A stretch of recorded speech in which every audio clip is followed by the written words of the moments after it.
मंगल ईशा ओंकार तू गणेशा। हे मंगल ईशा ओंकार तू गणेशा। हे मंगल ईशा ओंकार तू गणेशा। हे मंगल ईशा ओंकार तू गणेशा। अर्पण तन मन जीवन तुझला मयुरेशा। हे मंगल ईशा ओंकार तू गणेशा। हे मंगल ईशा ओंकार तू गणेशा। अर्पण तन मन जीवन तुझला मयुरेशा। हे मंगल ईशा ओंकार तू गणेशा।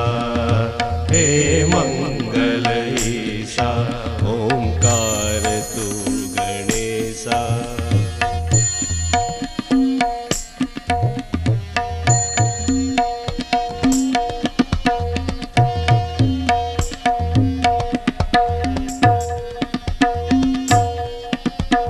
हृदयेचा तम उजळीत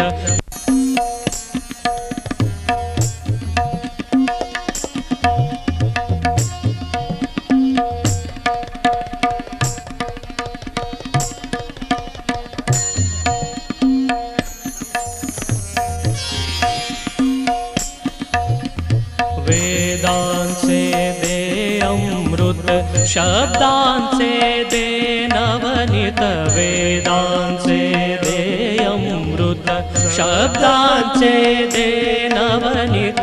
रिमझिम रिमझिम अविरत पावन प्रथमेशा। पावन प्रथमेशा। अर्पण तन मन जीवन तुझला मयुरेशा।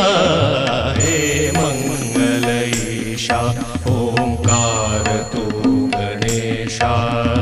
हे मंगल ईशा ओंकार तू गणेशा। अर्पण तन मन जीवन तुझला मयुरेशा। हे मंगल ईशा ओंकार तू गणेशा। हे मंगल ईशा ओंकार तू गणेशा। हे मंगल ईशा ओंकार तू गणेशा। दीश मैं तुम्हारी कैसे करूं बढ़ाई।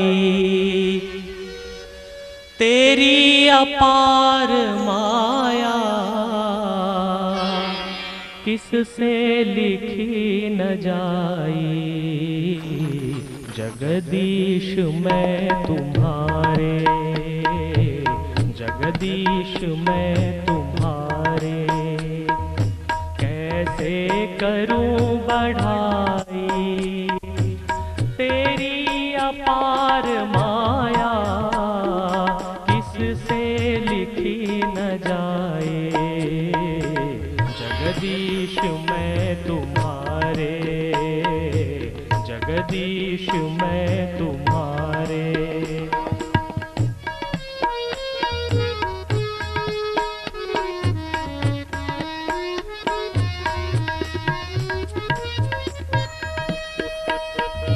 सब वेद ग्रंथ पारे मुनिराज सिद्ध सारे। सब वेद ग्रंथ पारे मुनिराज सिद्ध सारे। कर कर विचार हारे अजहू न पार पाए। जगदीश मैं तुम्हारे कैसे करूं बढ़ाई। तेरी अपार माया किससे लिखी न जाए। गोकुळधाम येथे स्वामीजींचे आगमन झालेले आहे। तुम्हारे लगेचच मैं तुम्हारे सकाळच्या सत्राला आरंभ होतोय. सर्व हरिभक्तांसाठी प्रार्थना आहे की त्यांनी मंडपात येऊन बसा. मंडपाबाहेरील सर्व हरिभक्तांना विनंती आहे, त्वरित आपले स्थान ग्रहण करा.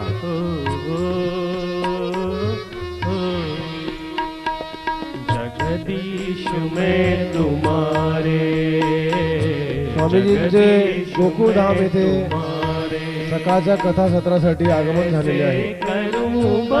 कृपया मंडपाबाहेरील सर्व हरिभक्तांनी मंडपात येऊन बसा. बोला गोपाल कृष्ण भगवान की, बोला गोपाल कृष्ण भगवान की. तुम्हारे जगदीश मैं तुम्हारे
मंडपाबाहेरील सर्व हरिभक्तांनी मंडपात येऊन आपले स्थान ग्रहण करा.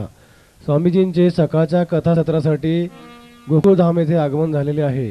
लगेचच सकाळच्या कथेस आरंभ होतोय. कृपया सर्व हरिभक्तांनी आपले स्थान ग्रहण करा व शांतता राखा.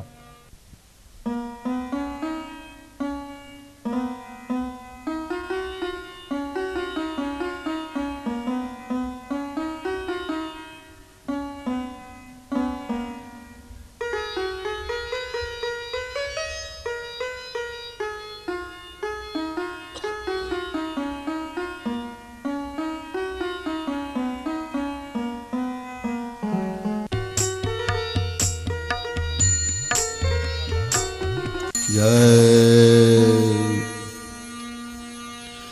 श्री गिरिराज धरण की जय। श्री द्वारिका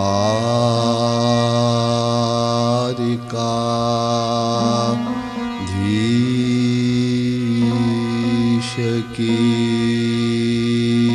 जय। श्री गणेशाय नमः।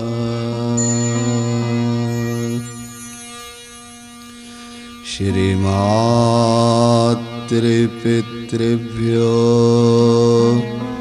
चरण कमलेभ्यो नमः। श्री सरस्वत्यै नमः।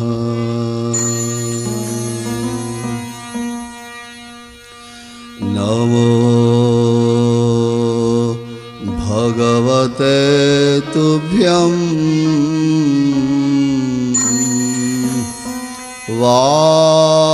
वासुदेवाय धीमहि।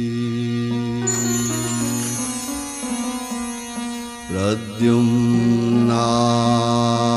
अनिरुद्धाय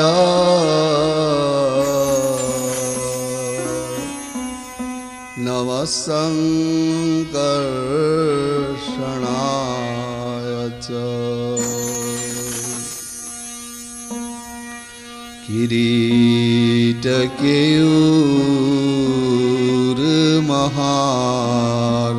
किरीटकेयूरमहार्हनिष्कैर्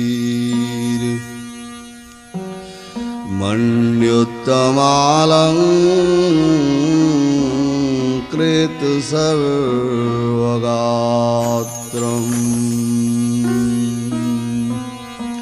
पीताम्बरं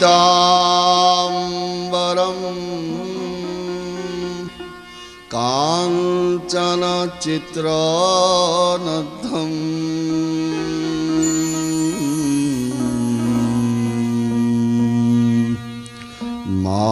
मालाधरं केशवमभ्युपैमि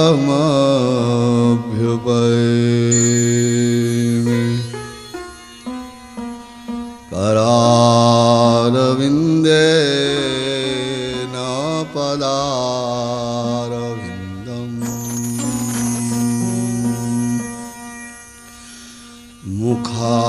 मुखारविन्दे विनिवेशयन्तम् वटस्य पत्रस्य पुटे शयानम्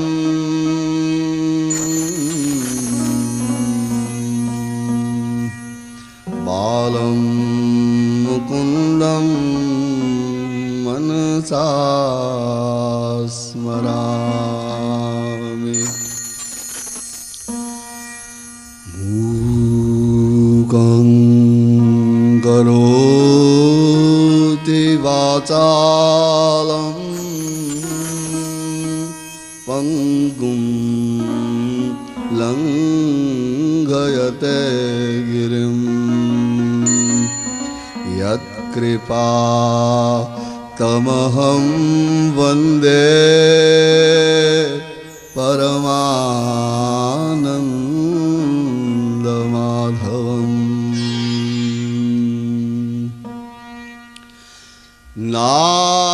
नारायणं नमस्कृत्य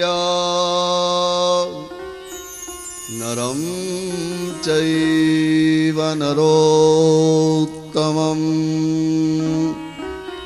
देवीं सरस्वतीं व्यासं ततो जयमुदीरयेत्।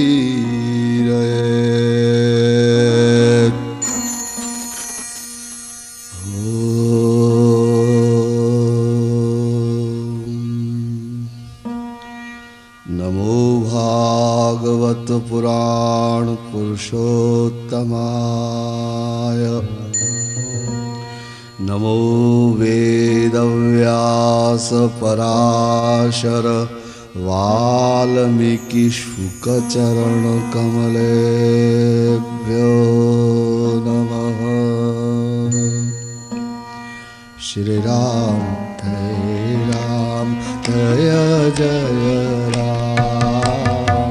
श्री राम जय जय राम। श्री राम जय जय राम। श्री राम जय जय राम। जय श्री राम जय जय राम। श्री राम जय जय राम। जय जय सिया राम जय जय सिया राम। जय जय सिया राम जय सिया राम। जय श्री राम जय जय राम। श्री राम जय जय राम। जय श्री राम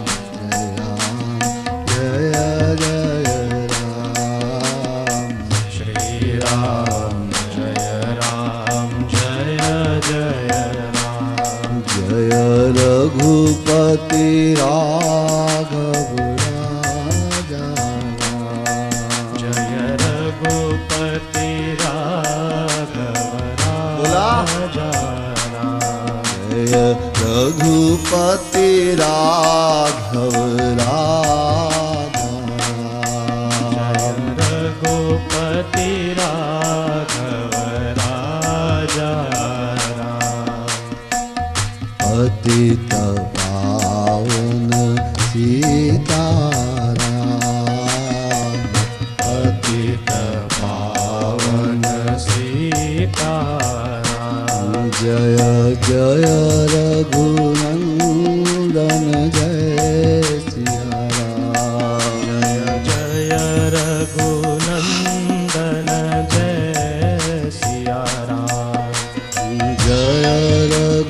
रघुनंदन जय सिया राम।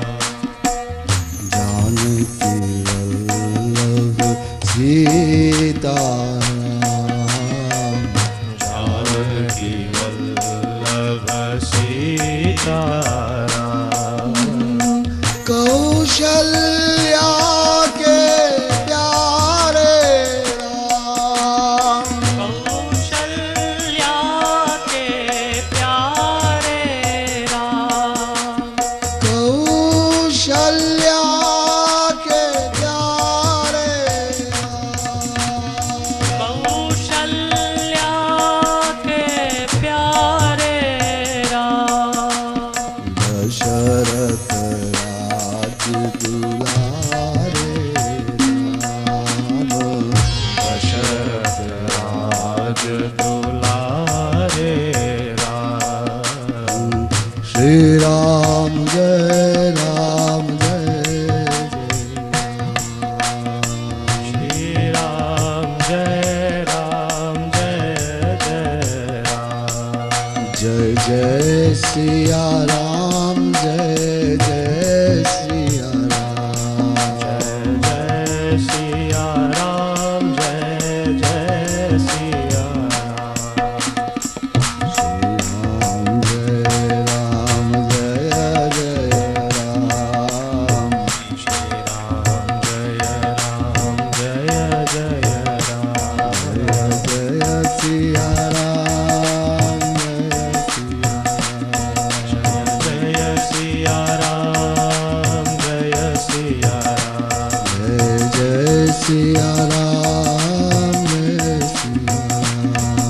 जय सिया राम जय सिया राम। जय श्री राम राम जय जय राम। श्री राम जय राम जय जय राम। श्री राम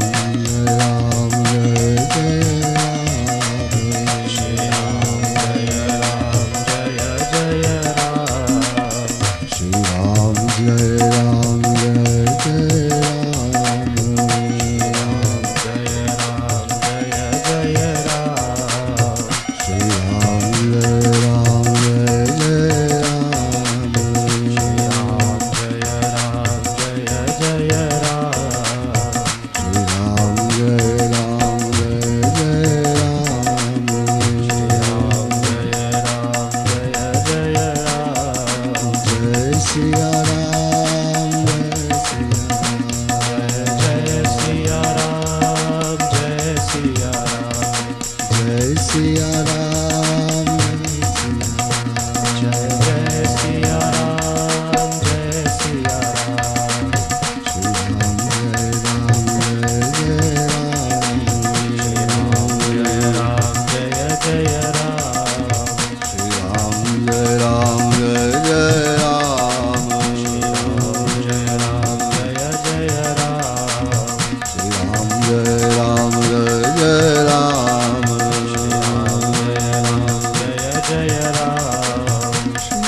जय राम जय जय राम। श्री राम जय राम जय जय राम। श्री राम जय राम जय जय राम। जय राम जय जय राम। जय राम जय जय राम।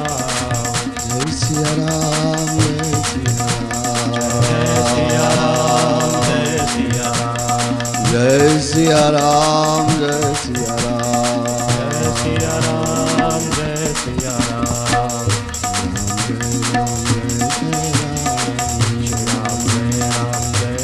राम। जय जय राम।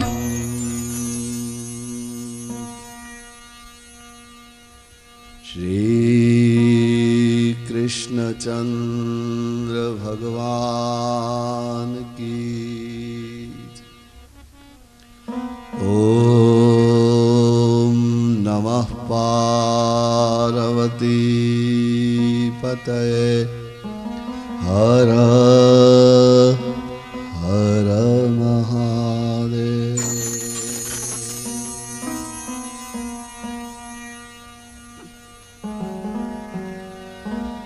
शीश मुकुट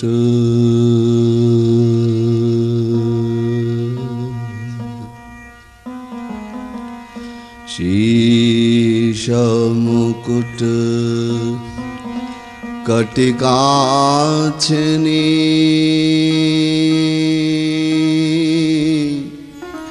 कर मुरली उर्माल। शीश मुकुट कटिकांचनी कर मुरली उर्माल। एहि बानिक मो मन बसो सदा बिहारी लाल। श्री बाल कृष्ण लाल की जय। श्री यमुने महारानी की जय हो।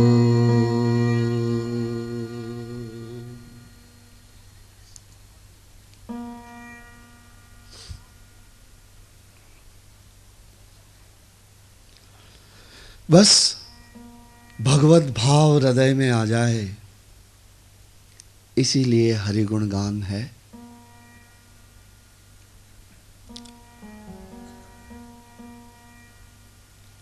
ये पवित्र तेजोमय प्रेम से भरे हुए आपकी अंतर आत्मा को गहन शांति में ले जाने वाले ये दिव्य शब्द, ये दिव्य मंत्र, ये दिव्य कथाएं,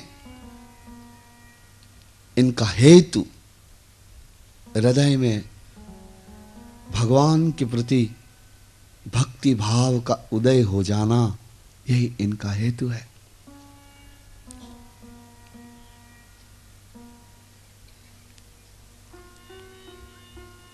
आप वृंदावन में होने वाले कृष्ण चरित्र को सुन रहे हैं।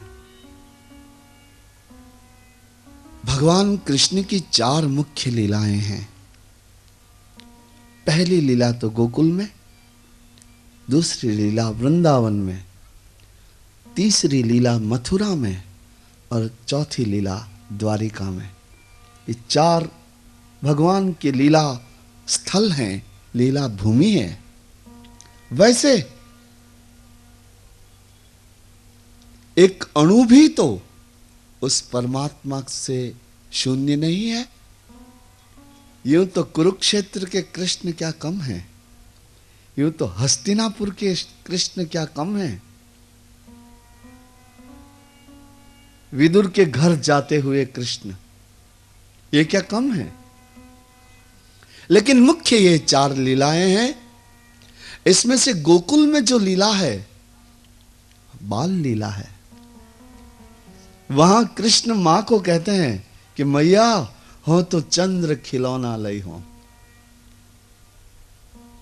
बाल कृष्ण गोकुल में एक दिन रात को सोए, आंगन में सोए थे, तो जाने क्या हुआ कन्हैया को। उन्होंने कहा हो तो चंद्र खिलौना लई हो। मां मुझे तो वो चंद्रमा है ना ऊपर, वो खेलने के लिए दे दे।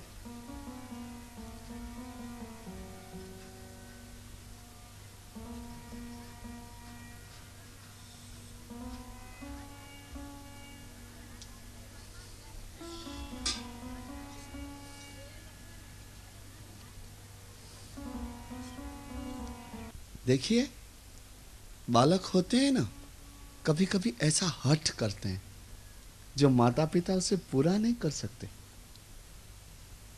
अब ये तो बाल लीला है ना गोकुल की, इसलिए भगवान ने कहा कि मां मुझे तो चंद्रमा खेलने के लिए चाहिए, मैं उससे खेलूंगा।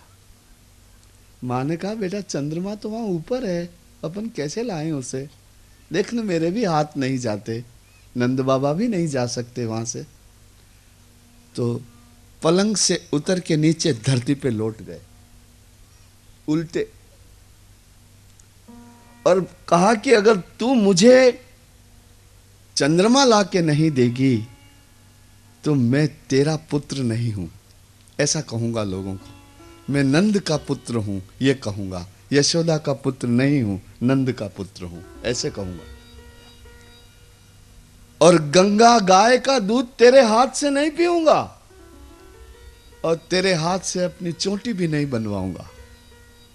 देखो बालक का हृदय कैसे कैसी बातें कह रहे कि तू मुझे अपना पुत्र मेरा लाल कहा करती है। मैं सारे गोकुल को जाके कह दूंगा कि मैं यशोदा का लाल नहीं हूं, मैं नंद का लाल हूं, और मैं तेरे हाथ से दिया हुआ गंगा गाय का दूध भी नहीं पीऊंगा, और मैं चोटू भी नहीं बनवाऊंगा। याद रख लेना, मुझे तो चंद्र खिलौना लई हूं, बस जिद पकड़ ली, चंद्रमा ला के दे खेलने के लिए। अब यशोदा तो थक गई मनाते मनाते, प्रेम करते करते, हाथ फेरते फेरते, हाथ पकड़ते पकड़ते, बुलाते बुलाते, रात बहुत आधी हो गई है, और लाला तो रात को आधी रात को चंद्रमा मांग रहे हैं, और पलंग पे नहीं सोना चाहते, धरती पे गिर गए। मैं तो चंद्र खिलौना लई हूं, तेरा पुत्र भी नहीं रहूंगा, नंद बाबा का पुत्र हो जाऊंगा, गंगा गाय का दूध भी नहीं पीऊंगा, तेरे हाथ से चोट भी नहीं बनवाऊंगा, सारे गोकुल में जाके कह दूंगा मैं नंद पुत्र हूं, यशोदा नंदन नहीं हूं। थक गई यशोदा मैया, और ये तो चीख चीख के रोने लगे कि मुझे चंद्र खिलौना लई हूं, मुझे चंद्रमा चाहिए। तो उनके रोने का सुन के आसपास की बड़ी बूढ़ी गोपियां दौड़ आई, क्या हुआ नंदरानी? लाला मांगता नहीं, चंद्रमा मांगता है। एक बूढ़ी बड़ी उम्र की गोपी थी ना, उसने कहा कि तुझे बालकों को मनाना थोड़ी आता है, चल अंदर से जा एक बड़ी थाली लेके आ, पानी भर दे उसमें। बड़ी थाली में पानी भर दिया गया तो उसमें चंद्रमा दिखाई दिया। लाला को कहा कि ले लो ये चंद्रमा। ये गोकुल की बाल लीलाएं। ए मैया मोही दाऊ बहुत खिजायो, ओ मैया मोही दाऊ बहुत खिजायो, अरे मैया मोही दाऊ बहुत खिजायो, मैया दाऊ बहुत। एक दिन क्या हुआ गोकुल में? बाल लीला। गोकुल में क्या हुआ कि सभी बालक खेल रहे थे। बलराम थे, मधुमंगल थे, सुदाम थे, मनसुखा थे, ग्वाल बालों के बीच में भगवान खेल रहे थे। बच्चे जब खेलते हैं तो खेलते खेलते कभी कभी लड़ पड़ते हैं, लड़ने लग जाते हैं छोटे बच्चे। तो मैया तो अपने घर के काम कर रही थी, उनको तो है कि लाला खेल रहे हैं। कभी कभी आंगन में जाके ऐसे आंख के ऊपर हाथ करके देखती थी कि मेरा बाल लाला कहाँ है। बोले वो रहा मयूर मुकुटधारी, वही पीताम्बरधारी, बच्चों में खेल रहा है। कभी घर बनाते हैं, कभी शंख के चित्र बनाते हैं, कभी मोतियों से कुछ रचते हैं, कभी गिल्ली डंडा खेलते हैं, कभी एक दूसरे को पकड़ते हैं। बालकों का तो ऐसा ही है ना, जो लीला हाथ में आ जाए वही करने लग जाते।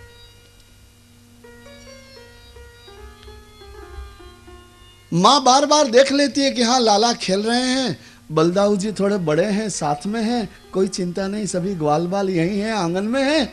अचानक घर काम करते करते और रोते रोते रोते लाला आए। मैया, दोनों आंखों से धारा प्रवाह, आंसुओं की धारा बह रही है। आंखें मल मल करके सारा काजल मुंह पे लग गया है और आकर के माँ को पकड़ लिया। अरे माँ ने कहा, क्या बात है लाला, क्यों रोते हो? तो लाला ने कहा, मैया मोही दाऊ बहुत खिजायो, मैया मोही दाऊ बहुत खिजायो, अरे मैया मोही दाऊ बहुत खिजायो। ए माँ, वो बलदाऊ है ना, मेरे को बहुत चिढ़ा रहे हैं, मुझे चिढ़ाते हैं, जीभ निकालते हैं, अंगूठा बताते हैं और मुझे चिढ़ाते हैं। मैया ने कहा कि अच्छा, क्या कहते हैं तुम्हें दाऊ? मोसों का हाथ, मुझे कहते हैं, बलराम कहते हैं, मोसों का हाथ मोल को लीनो, मोसों का हाथ मोल को लीनो, दो ही जसुमती कब जायो, दाऊ बहुत। मुझे ऐसे कहते हैं कि तू जसुमती का लड़का नहीं है। बलराम मुझे क्या कहते हैं? मुझे ऐसे चिढ़ाते हैं कि तू यशोदा का पुत्र नहीं है, तेरे को यशोदा ने जन्म नहीं दिया, पेट में नहीं रखा। मैं तुझसे बड़ा हूं ना, मैं जानता हूं। एक बाबा जी आए थे तुझे ले करके, तो मैया ने अपने गले का हार दे करके तुझे खरीद लिया। अच्छा लगता था तू, दिखने में बहुत सुंदर है ना, नीलमणि जैसा सुंदर है ना, इसलिए तुझे मैया ने अपने गले का कंठहार उस बाबा जी को दे दिया और तुझे खरीद दिया। तुझे कोई पेट में नहीं रखा, तुझे कोई जन्म नहीं दिया, तू यशोदा नंदन नहीं है, ऐसा कहते हैं मेरे को। ओ मैया ने कहा, मेरे लाला तेने कुछ कहा नहीं? कि नहीं नहीं, मैंने भी कहा। अपनी बंसी हाथ में लेकर के और लकड़ी हाथ में लेके कहा कि तुम सब झूठ बोलते हो। और बलराम जी तो ऐसे निकले कि दूसरे सारे ग्वाल बाल भी बलराम जी के साथ हो गए। सभी कहने लगे कि तुम यशोदानंदन नहीं हो। मैं तो अकेला ही रह गया, सभी एक बन गए, मैं अकेला हो गया। मैंने कहा तुम सब झूठ बोलते हो, मैं यशोदा का ही पुत्र हूं। तो उन्होंने माँ एक ऐसी बात बताई मुझे कि मेरे मन में भी ये शंका हो गई कि क्या मैं तुम्हारा ही पुत्र हूं क्या? तो तुमको पूछने आ गया हूं। ओ, तो क्या कहा तुमको? उन सब सखाओं ने और दाऊ जी ने क्या बताया? क्या कहा तुमको? तुमको क्यों शंका हो गई? गोरे नंदा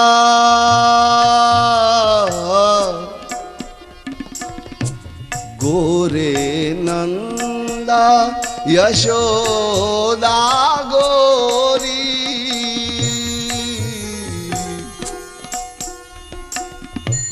गोरे नंद यशोदा गोरी, तुम क्यों श्याम शरीर। उन्होंने कहा कि देखो, तुम यशोदा के पुत्र होते तो गोरे नहीं होते, नंद बाबा भी गोरे, यशोदा भी गोरी, तुम कैसे काले जन्मे? इसी से पता लगता है कि तुम यशोदा के पुत्र नहीं हो। अब मैं क्या बोलूं, बात तो सच्ची है। बाबा भी गोरे गोरे, तुम भी गोरी गोरी, और मैं तो काला हूं ही हूं।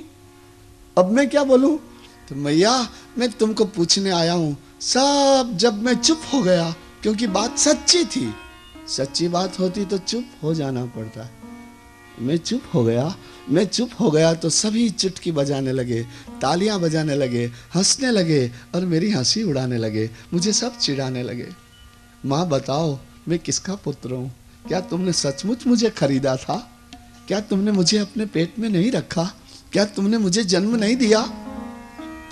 गोरे नंदा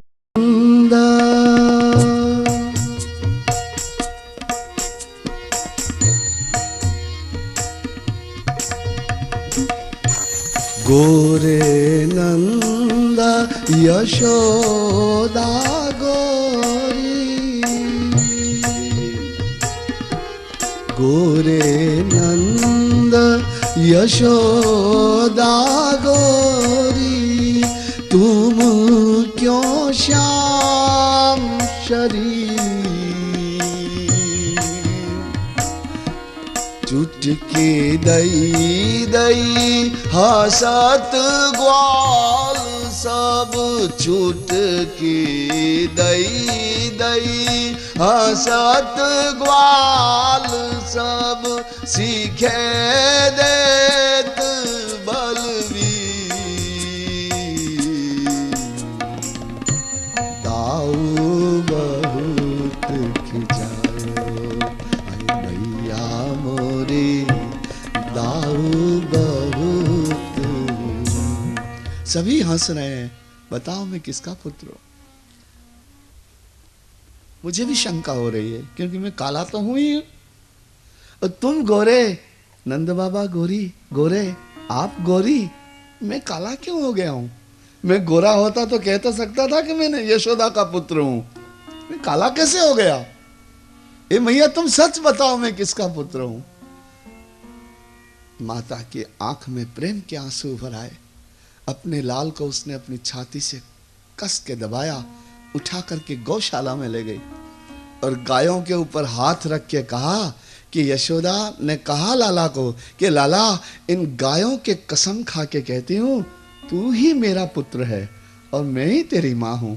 वो सब झूठ बोलते हैं, सारा संसार कहेगा तुझे तू यशोदा का लाल है, मैंने ही तुझे अपने अपने पेट में रखा है, मैंने ही तुझे जन्म दिया है। ये बाल लीला है, गोकुल में हुई। और आप गोकुल में बाल लीलाएं हुई तो वृंदावन में कौमार लीलाएं हुई। कुमार, एक तो बच्चा होता है बालक, और फिर 5 साल से थोड़ा बड़ा होने लगता है तो कुमार कहलाता है। वो कुमार लीलाएं आपने कल सुनी, कुछ लीलाएं। अघासुर का उद्धार किया भगवान ने, वत्सासुर का उद्धार किया। गोचारण की लीला में भगवान ने वत्सासुर का उद्धार किया, बकासुर का उद्धार किया। वत्सासुर छद्म है, बकासुर पाखंड है।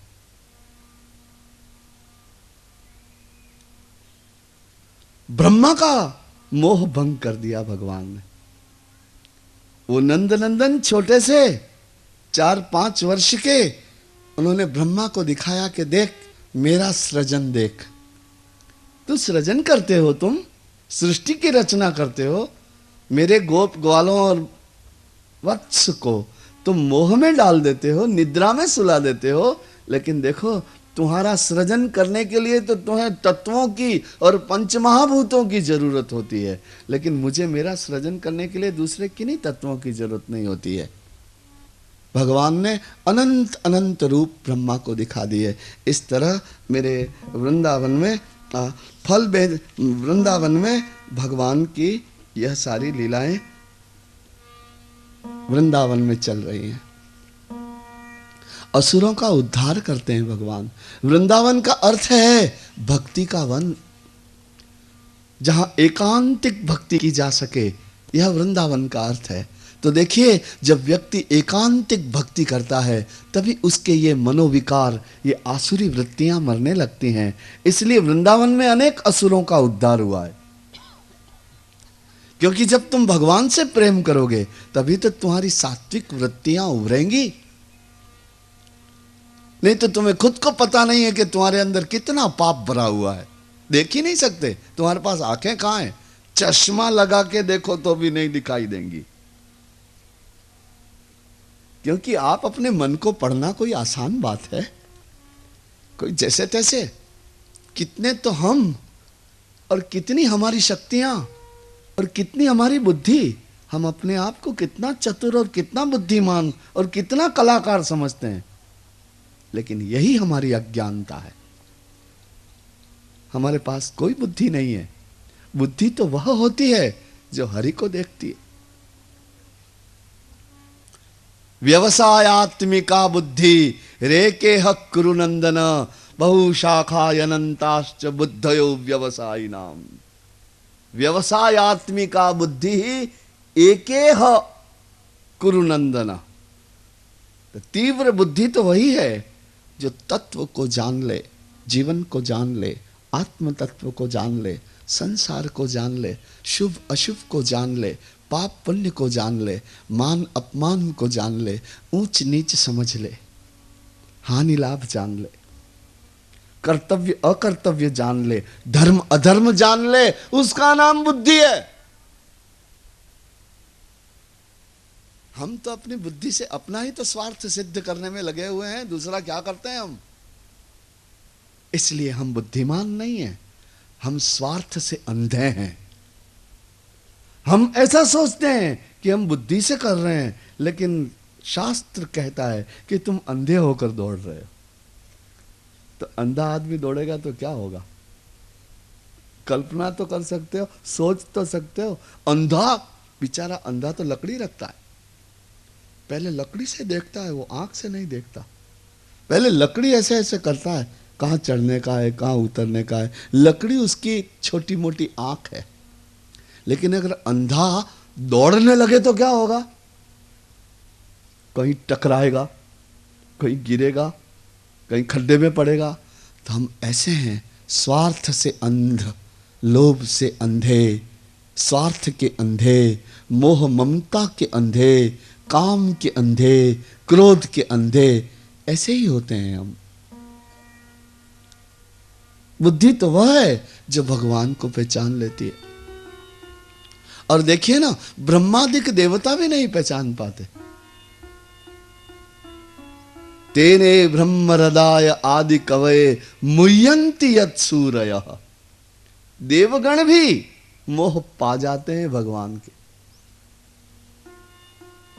हमारे पास क्या उपाय है?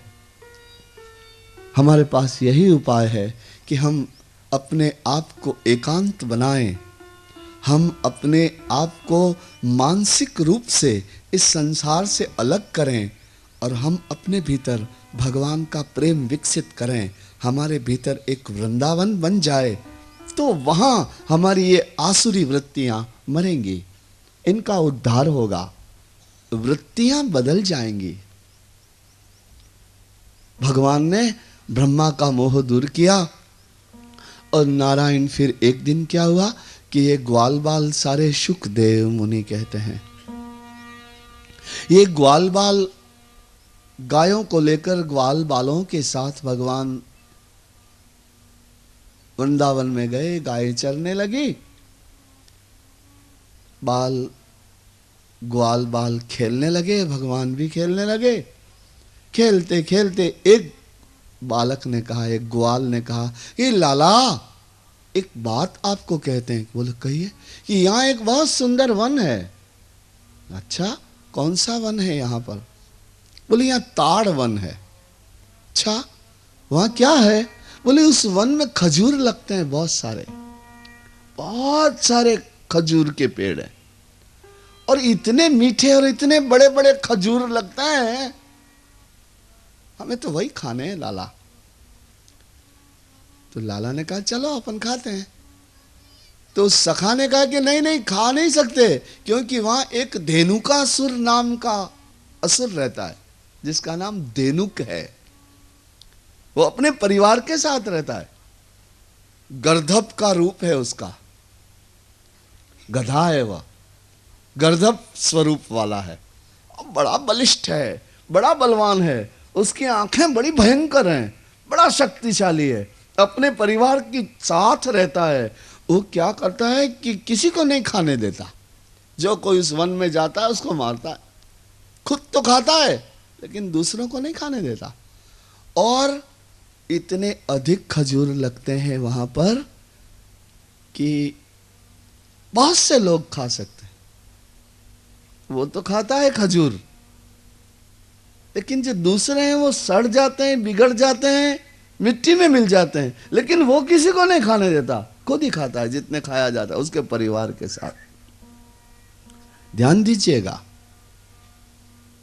यहां एक संदेश है हम मानव जाति के लिए।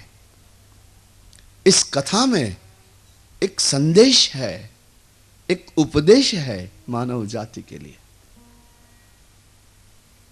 ये भागवत की कथाएं हैं, इसकी भाषा समाधि भाषा है। ये कथा कुछ होती है और उपदेश कुछ होता है, उसकी तात्पर्य वृत्ति कुछ और होती है। क्या कहता है ग्वाल बाल? लाला नंद नंदन कृष्णचंद्र व धेनुकासुर। बहुत सुंदर सुंदर फल लगते हैं खजूर के। वो खुद अपने परिवार के साथ सारे फल नहीं खा सकता, उससे जितने खाए जाते हैं उतना वो खाता है, और बाकी सब बिगड़ जाते हैं, सड़ जाते हैं, मिट्टी में मिल जाते हैं, दुर्गंधित हो जाते हैं, लेकिन वो किसी को लेने नहीं देता और खाने भी नहीं देता। तो लाला, तुमने तो अघासुर का उद्धार कर दिया, बकासुर का उद्धार कर दिया, वत्सासुर का उद्धार कर दिया, लाला उसका भी उद्धार कर दो, जैसे हम सब लोग इधर आया करें तो खजूर के फल खाया करें। लाला ने कहा चलो। अब लाला चले और देवता देखने लगे, ऋषिगण आकाश से देखने लगे कि आज क्या होगा, क्योंकि धेनुकासुर कम नहीं है, ये तो कंस का है। असुर कभी कम नहीं होते, आसुरी वृत्तियां भी कम नहीं होती। देखिए, अगर आपको क्रोध आ जाए तो आप रुकोगे क्या? अगर आप क्रोध में भर गए तो फिर आप अपना नियंत्रण कर सकते हैं? एक बार गुस्से में आ जाता है आदमी, फिर उसका ठंडा होने में टाइम लगता है ना। कोई उसको रोक सकता है उस समय? ये आसुरी वृत्तियां हैं, असुर है, ये शक्तिशाली होते हैं। क्रोध, काम, ये सब शक्तिशाली तत्व हैं। आप अपने आप को नहीं रोक पाते, अपना आत्मनियंत्रण नहीं कर पाते, अपनी वृत्तियों को, अपनी इंद्रियों को वशीभूत नहीं कर पाते। जब तक आपकी वृत्तियां और आपकी इंद्रियां वशीभूत नहीं हैं, तब तक आप दुख में ही होंगे।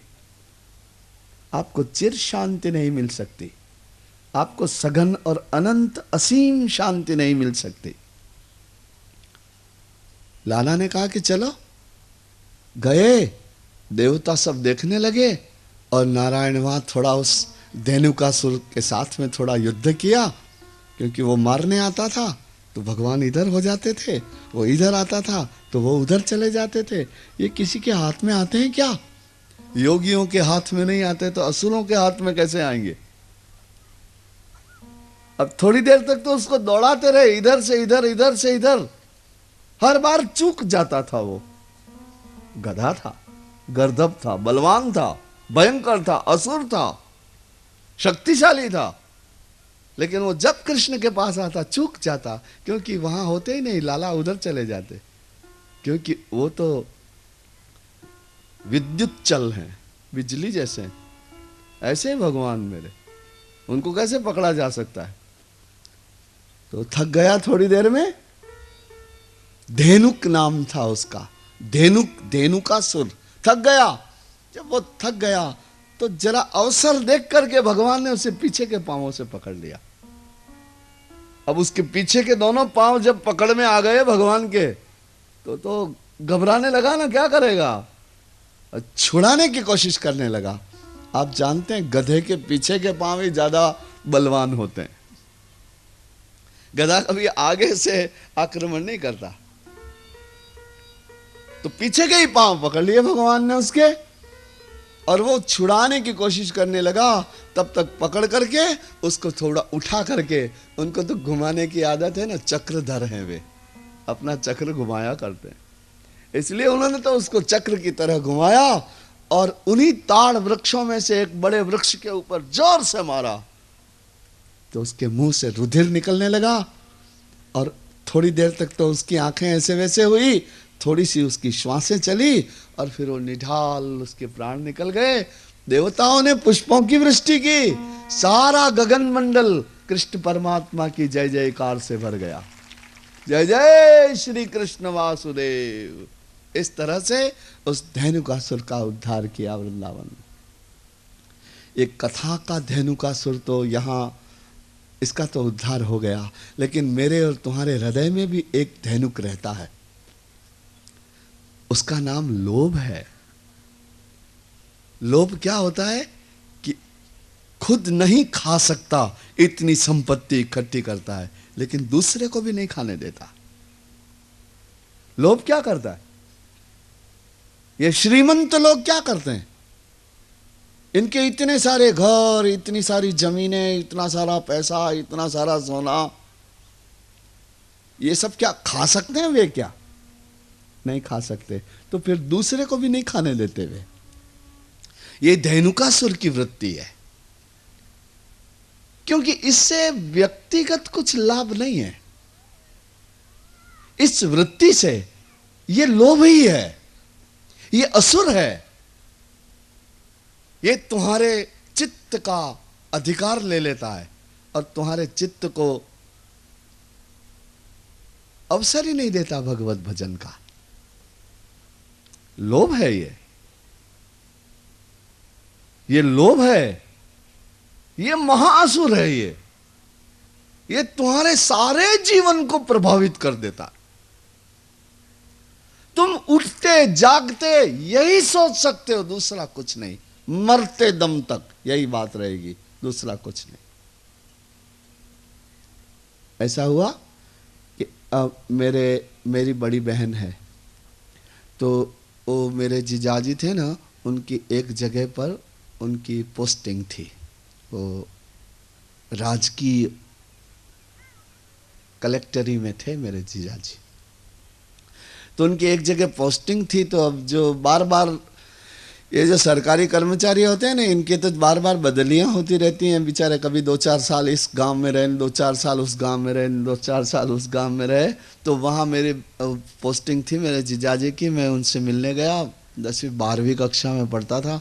मैं उनसे मिलने गया, तो वहाँ 2-4 दिन छुट्टियों में रहा। तो किराए का मकान था, तो एक बनिए का मकान था। तो इतना बड़ा मकान था, इसीलिए तो उसने उस मकान का थोड़ा सा हिस्सा किराए पे दिया था। तो उसमें पास में वो भी रहते थे। तो वहां मैं क्या देखता था कि एक बहुत बुढ़ा, जो घर में सबसे बुढ़ा था, वो बनिया खाट पे सोया रहता था, बीमार हो गया था। और उसके बेटे वगैरह, पोते वगैरह सब पेढ़ियां संभालते थे, दुकानें संभालते थे, व्यापार संभालते थे। पर ये सेठ जी बुढ़े हो गए, अब खटिया में पड़े रहने लग गए। अब इतनी भी शक्ति नहीं रही कि चल सकें फिर सकें। लेकिन अब वो कुछ लोग ऐसे भी होते हैं, जिंदे रहते हैं लेकिन चल फिर नहीं सकते, निर्बल हो जाते हैं, रोगग्रस्त हो जाते, वहीं पड़े थे। अब मैं, जीजाजी तो चले जाते ऑफिस, बच्चे चले जाते स्कूल, और मैं अकेला कभी पढ़ता न, कभी घूमता न, कभी कुछ सुनता न, कभी कुछ लिखता न, ऐसा ही। तो एक बार छत पे घूमते घूमते उस बुढ़े पे मेरी नज़र पड़ी, और मेरे को उसमें थोड़ा देखने में मज़ा आने लगा। मैंने सोचा कि क्या आदमी इतना बूढ़ा हो जाता है कि चल ही नहीं सकता, फिर ही नहीं सकता, उठ ही नहीं सकता। तो फिर धीरे धीरे वो मेरे फोकस में आ गए। तो मैं सवेरे भी देखता, शाम को भी देखता, दोपहर उसकी जीवनचर्या में मेरी रुचि हो गई। तो मैं देखता कि किसी समय बहू आकर के चाय रख जाती, किसी समय दादाजी खाना रखा है, दादाजी को खाना खिला देते, दादाजी को हाथ पकड़ के उठा देते, ये कपड़े पहनो, ऐसा।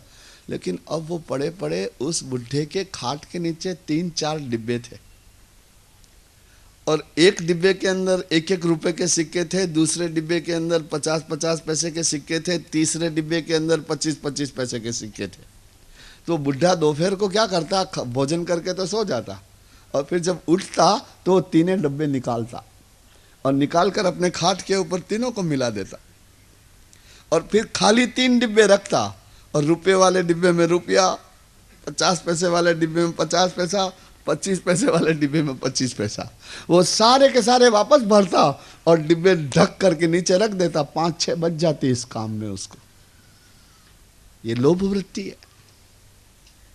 देखो उसका रस, देखो इस उम्र में जाकर के भी वो उन पैसों के साथ ही रहना चाहता है। ये असुर है, ये तुम्हारे जीवन का अधिकार ले लेता है, तुम्हारे ऊपर शासन करने लग जाता है। ये विकार जो होते हैं ना, वो व्यक्ति के व्यक्तित्व पर शासन करने लग जाते हैं और उसे अपने प्रभाव में ले लेते हैं, जिससे वो दूसरा कुछ नहीं सोच पाता और दूसरा कुछ नहीं कर पाता। तो ये धेनुकासुर है। उतना ही रखो अपने पास, तुम्हारा काम चल जाए, तुम्हारे बच्चों का पालन पोषण सादगी से हो जाए, तुम अपना व्यवहार अपनी बहन बेटियों को प्रेजेंट कर सको, समय पर उनको साड़ियां पहना सको, रक्षाबंधन के दिन बहन को साड़ी दे सको, इतना ठीक है। गृहस्थ में जितना शोभा देता है उतना ठीक है, लेकिन सोना भी उसी चिंतन में न, जगना भी उसी चिंतन में न, करना भी वही न, सारे जीवन भर, और ऐसा इकट्ठा करना जिसे तुम भोग नहीं सकते। ये धेनुकासुर की वृत्ति है, लोभ वृत्ति है। क्या करूं, ये कथाएं कर कर के मेरी जीभ घिस गई। लोग कुछ मानते हैं क्या? कोई बदलता है क्या? कभी कहीं एक आध जगह थोड़ा दिया जलता है, बाकी तो मुश्किल है, क्योंकि विकार बड़े कठोर होते हैं, इनके मूल बड़े कठोर होते हैं। लेकिन फिर भी हां, एक उपाय है, यह इदम अनुशीर्णोति। बार बार सुनिए, बार बार सुनने से असर होगा, एक बार सुनने से कुछ नहीं होगा। वारंवार पढ़िए, वारंवार सुनिए, वारंवार, उसे अभ्यास कहते हैं। वेद क्या कहते हैं तुमको? अहर अहर संध्याम उपासीत। रोज संध्या करो। क्यों? एक ही दिन कर लो ना सारी संध्या जिंदगी भर की, रोज क्यों करते हो? इसलिए कि वो एक अभ्यास है, प्रैक्टिस। वो तुम्हारे भीतर क्रांति करती है, तुम्हारे भीतर एक नवरचना कर देती है, एक नए संस्कार डाल देती है। तो इस तरह मेरे भगवान ने धेनुकासुर का उद्धार कर दिया है। इसलिए आप एक बार सभी प्रेम से बोलिए, बाल कृष्ण लाल की। एक दिन भगवान मेरे गायों को चरा रहे थे और नारायण गायें तो चल रही थी और ये ग्वाल बाल एक बॉल से खेल रहे थे। क्या कहते हैं उसको मराठी में? चेंडू, बॉल, दड़ा भी कहते हैं उसको। इंग्लिश में उसका नाम बॉल है, लेकिन चेंडू, उससे खेल रहे थे भगवान। तो खेल रहे थे, तो खेलते खेलते क्या हुआ कि वहीं पास में एक यमुना हृद था। हृद, हृद जानते हैं? हृद नदी का नाम नहीं है, हृद सरोवर का नाम। अब नहीं, शांति से बैठे। तो वो यमुना नदी जो बहती थी ना, तो उसका पानी एक खास खड्डे में आकर के इकट्ठा होता था, उसे हृद कहते हैं। सरोवर, तालाब, वहां पर ये खेल रहे थे वृक्षों के नीचे। अचानक वो चेंडू जो था ना, वो पानी में गिरा। पानी में गिरा तो सब बच्चे वहां इकट्ठे हो गए पानी के किनारे पर। और कैसे निकालें, कैसे निकालें? तो वहीं आसपास रहने वाले लोगों ने उन बच्चों को देखा और दौड़ करके आए कि अरे नहीं नहीं, इस पानी में मत जाना, दूसरा बॉल ले आओ, क्योंकि इस पानी में एक काली नाग नाम का नाग रहता है और उसके 100 मुंह हैं। वो इतना जहरीला है कि इस पानी को पीते ही मर जाता है आदमी। हमारे पशु, गायें, बकरियां ये पानी पीती हैं तो मर जाती हैं। वो इतना जहरीला है काली नाग कि आकाश में जाते उड़ते हुए पक्षी इस सरोवर के ऊपर से उड़ते हैं तो पानी में गिर जाते हैं। इतना जहरीला यह हृद हो गया है, इसलिए इसमें मत गिरना। जाने भगवान ने क्या विचारा, उनका छोटा सा मुखमंडल तेज से भर गया। उन्होंने अपने पीतांबर को, अपने उपवस्त्र को अपनी कमर में बांधा और अपनी मुरली ली और कदम्ब के वृक्ष पर चढ़ गए। सभी मना कर रहे थे, गोप ग्वाल, उत्तटवासी, वहां उस वन में रहने वाले, उस रिद के आसपास रहने वाले वनवासी सब मना कर रहे थे कि नहीं श्याम सुंदर, आप इसमें मत जाइए। भगवान नहीं माने, उन्होंने कहा मैं इसे निकालूंगा, इस यमुना रिद को मैं काली नाग से मुक्त करूंगा। सब मना कर रहे थे, लेकिन वो तो पानी में कूद पड़े। कानू में पानी में कूदे तो थोड़े बाल गोपाल दौड़े और जाकर के नंद यशोदा गोपीजनों को कहा, तो सारी गोपियां गोप ग्वाल सभी यमुना रथ पर आ गए। और भगवान पानी में पधारे तो सबसे पहले उनको नाग पत्नियों ने देखा। तो नाग पत्नियां भी तो जहरीली होती हैं, नागिन भी तो जहरीली होती है। लेकिन उन नाग पत्नियों ने जब भगवान बाल कृष्ण को देखा, नंद नंदन को देखा, दामोदर के दर्शन किए, तो उन नाग पत्नियों के हृदय का सारा जहर और स्वभाव का जहर छूट गया। और वो नाग पत्नियां कहने लगी कि अरे बालक, तुम कहां से आ गए यहां? इतना सुंदर स्वरूप तो हमने कभी देखा ही नहीं हमारी आंखों से। अरे तुम इतने सुंदर हो और वापस जल्दी से चले जाओ, हमारे पति बड़े क्रूर हैं, अभी सोए हुए हैं, वो जग जाएंगे तो तुम्हें मार डालेंगे। और हम नहीं चाहते कि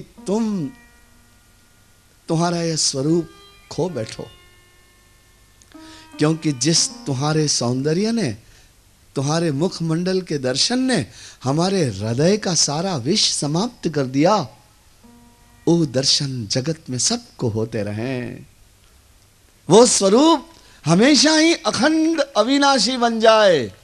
कौन बोल रहा है? नाग पत्नियां बोल रही हैं। और जहरीले हृदय वाली जो हैं, वे नाग पत्नियां बोल रही हैं कि नारायण, आपका यह सुंदर स्वरूप हमेशा ही रहना चाहिए। इस तरह नाग पत्नियां बोलती थी, बात हो रही थी।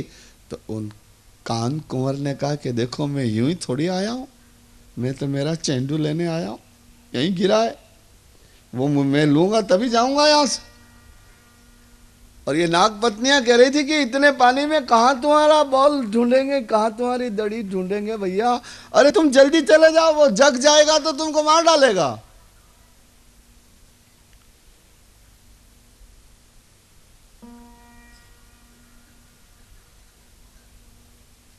इसी में नारायण वो कालिये नाग जग गया। और कालिये नाग जगा और जग करके, और उसने तो तुरंत,